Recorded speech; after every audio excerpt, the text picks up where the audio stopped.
Elevate music.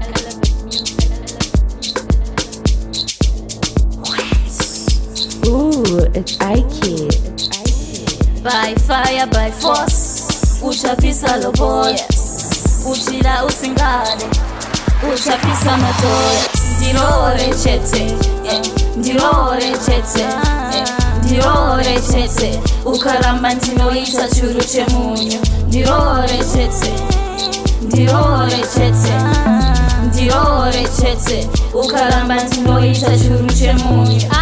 Ukuda kuramba ani uri kuzviona sani mira kuita mafani zvikadhakwa ndikatotenga gani nditori charakadenga yakangoshota minhenga ukaramba ndokusenga kusenga bero kaita sedzenga ndirore chete ndirore chete ndirore chete ukaramba ndinoita churu chemunyu ndirore chete ndirore chete ndirore chete ukaramba ndinoita churu chemunyu ndakupfekera kabamshot usaite kunge damdam ingawani ndiri sweet iwe woita kababuka nokupa chipota nemadziro uya umbondipa bapiro mushatovaka nembariro handife ndakalisa tariro sadza ndogona kumona fesi ndogona kupoda ndiwe tete wandinoda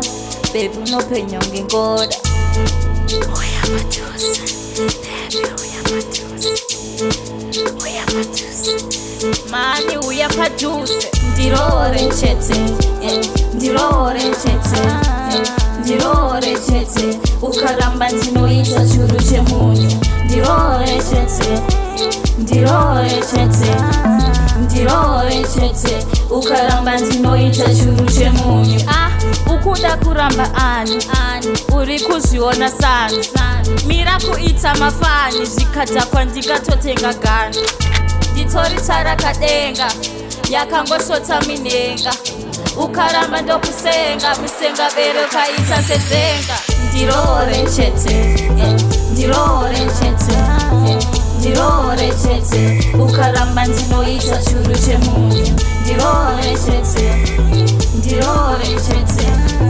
ndirore chete ukaramba ndinoita churu chemunyu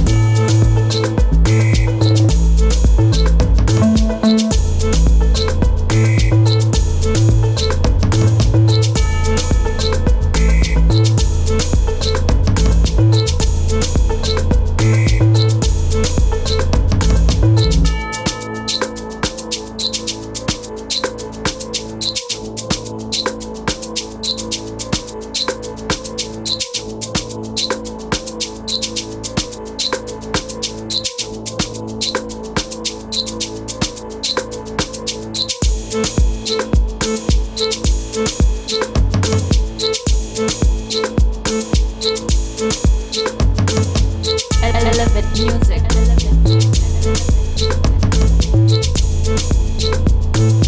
Ooh, it's iKid.